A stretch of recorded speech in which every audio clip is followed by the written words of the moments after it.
If I don't take video of this, nobody's gonna believe me in the morning. It's snowing. Look at this. Now you have to understand, I live in Las Vegas. This is rare. And we haven't had rain in a year. Oh my God. My husband's never gonna believe it in the morning. They're gonna call out a state emergency. Good morning, Nina. You ready to come out?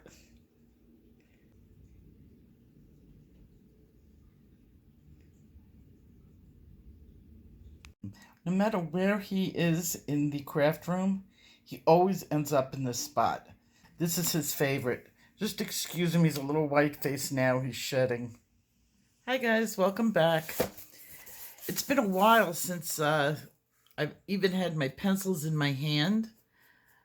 So I just thought I would break out one of Elena Lazareva's books and just doodle while I catch you guys up with some of the things that are going on the channel. Right now I'm using Marco Renoir's pencils, and I just have a small set out.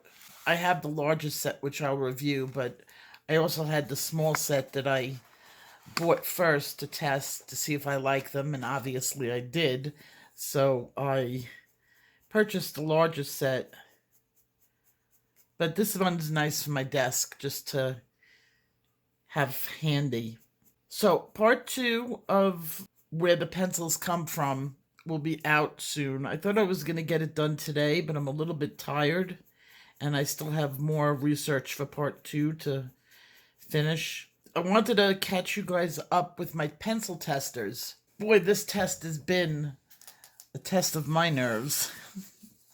After discovering that a lot of these sets are duplicates, I had to redesign the paperwork that you guys will be getting. And if you don't know about the pencil testers, you guys, I have a group of about 104 people. I'm not really accepting more people right now because I want to make sure that I can get tests out to the 104 people that I have. It was going to be just a simple pick your pencil that you like test, but so many of these pencils were identical that I had to change it up. This was one of the prototypes that I was almost finished with, and I decided I was going to completely redo it. And remember, I have to do this 100 times to get it out to everybody. So there'll be more about that very soon. If you didn't hear back from me and you were part of the first 104 that signed up and you didn't hear back from me, that's normal. I didn't respond because they were coming into my email. I didn't want to get them out of order. So once I responded, it went to the top, and then I was having people with issues keeping them all in one place. So there'll be more. You'll be hearing a lot more about that soon. The new course it's ready to go up and come out, but I want to concentrate just for a little while on teaching about pencils and how to choose them and where they're coming from. I just want to get a little bit further into that so that I can do the pencil tests and get that all done. Believe it or not, I have a plan. Sometimes I wish I was twins so that I can do this all at once. But this weekend was kind of quiet. I needed to take a day or two, it was actually two, to organize everything. My craft room was just covered in pencils, and it was at the point where if I put Ming down, I had a chance of losing Ming because everything was everywhere, and I like to keep things so that I at least know if he climbs somewhere where, his spots are, and then I didn't cover up his spots because he has his favorites. I can always find him if he decides to take a walk. I can always find him. He's always in the same spot. And so I've done a lot of cleaning. I'm going to do another craft room tour as soon as I'm done. I'm kind of thinking of redecorating. I do that like every 2 years. even less. I like to freshen things up, and so right now I'm kind of picking paint and getting decorating ideas. I don't like to rush these things because I got to live in it, so I kind of let it form in my mind what I want, and then it kind of just takes over from there. So that's the point I am with the room, but at least it's cleaned up and I can function in here again. So, on a little bit of exciting news, I'll show you in just a minute. Life in the fish tank. I've had these two, I think they're platies, and I've had them for years, these two little fish. They were born here at my house. Their parents are long gone. They were like abnormal. Like their parents weren't the healthiest when I got them. My dad picked them out, and I don't think he got really healthy ones. The parents didn't live long, but before they passed on, we only had like two. Before they passed on, they had given birth to five baby fish. And the five baby fish, they didn't grow properly at all. They were abnormally small, and abnormally, their growth was really, really super slow. I didn't think they were going to survive at all. They're not growing. They go through something called failure to thrive, and they kind of just die off. But they lasted a couple of years. Now, three of them have passed on, and I have two left. And they're getting to the upper stages of their lifespan that they should be alive for, which is totally amazing because I really did not think this whole clutch of fish was going to live. So we had some miracle happen, and I'm going to go show it to you. So those are the two, the larger ones over here, that survived. Now they look so big because everything in that tank is so tiny, but they are really tiny fish. And they're in this tank because this is my baby tank, and they can be trusted around the babies that they're not going to eat them because they're so small. Well, my dad had bought two more platies that we had in the other tank. They didn't look so good, and before they passed away, they had babies. And which I think they came to me pregnant. I wasn't even sure if it was a male and a female. Obviously, at least one. Only one of their babies survived, and he's right there. And he's really tiny too, and he's young, because this wasn't that long ago. So here's the adult tank, and they're getting really big and a little bit more aggressive than the platies. So when I feed them, like they were just fed not too long ago. So when I feed them, these fish were getting pushed out of the way. And I really like these fish. I just didn't want them to be bullied. So I put them into the nursery tank, and two females, and the little male was in my other tank, one that I haven't shown you. And he was the only one in there, so I kind of felt bad like he was alone, but I didn't think he was old enough to have babies himself. And I figured these two were too old, and they've never had babies or anything like that. I didn't think it would happen. I don't know why. I just didn't. And then over the weekend, in here, I want to get a good clear shot. The camera's being a little weird. I don't know if you can even see them. They're so tiny. They were like these little microscopic babies that were too tiny to have put into this tank. And we realized that one of the girls had babies, and I do believe they're pregnant again. So it looks like their family line is going to hold on. And there was only about 5 or 6, not even, I mean, maybe 5 or 6 new ones in there.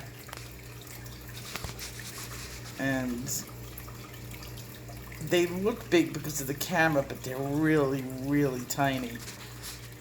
That fish right there, there's a bigger guppy in there, which is still really tiny.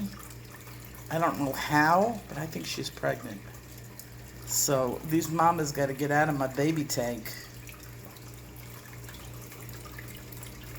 But they're a lot smaller than the way they look on camera.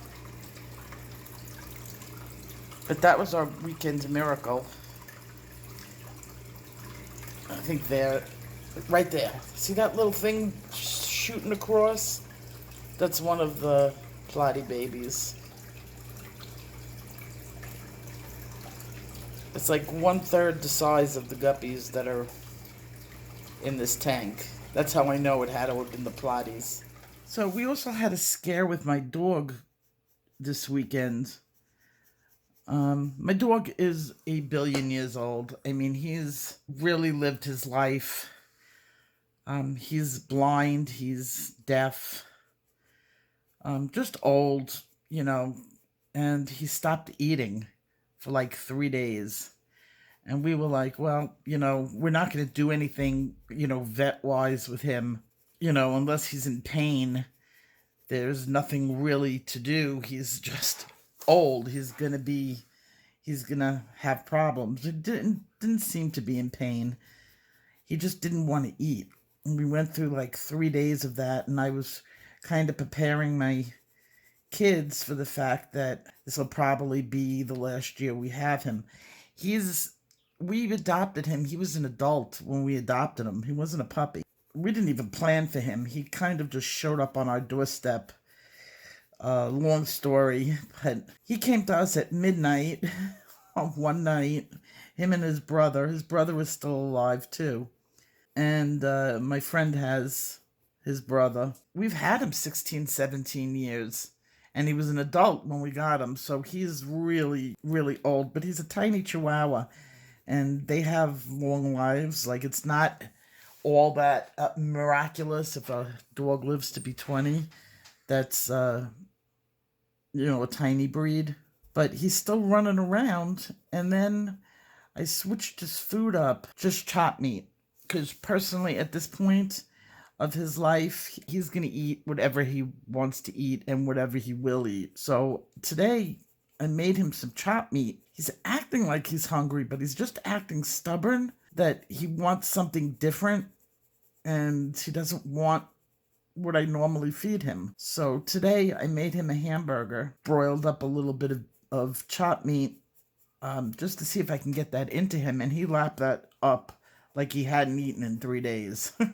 He just was like, yeah, this was good. So if he'll eat the hamburgers from now on, and he goes in stages. He doesn't, he'll eat the hamburgers for a couple of weeks, and then he won't eat the hamburgers anymore, and I'll have to try something else. At this point, he doesn't want to have anything to do with dog food. He was never huge on dog food. I've always had to cook for him. He was never good. What he liked was my cat food. I never had trouble getting him not to steal the cat's food. And the cat was more than willing to share. My cat, who lived to be 19 years old, he would eat the top of the can where all the gravy was, and the dog would eat the bottom where the meat was. And I used to go through tons of cans of food because the two of them just didn't want, and there was no mixing. If you mixed it up, so the gravy went into the whole thing and it was all mixed, neither one of them would eat it. They wanted no part of it if I mixed it. It had to be completely separate.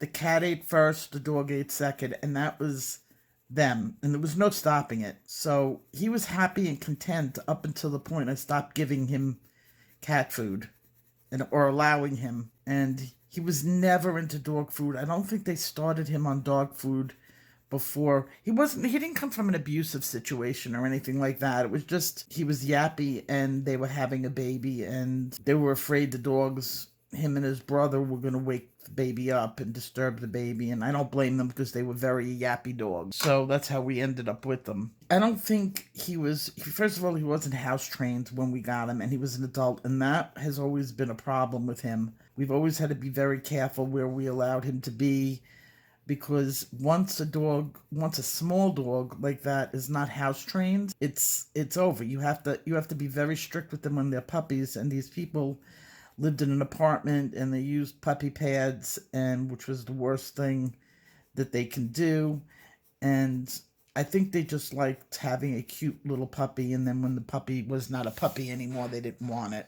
He's definitely more difficult than normal dog for me. I usually have a little bit better behaved dogs. So his eating habits were never very good, and it was very hard to break. So I'm going to be working on part 2 this week. If I disappear for a day or two, it's only because I'm working on the research. Because this series really needs a lot of research, and that's going to be that. So I just wanted to catch up with you on what was going on. I will see you in a day or two. I should be done with that video. Take care. Bye-bye.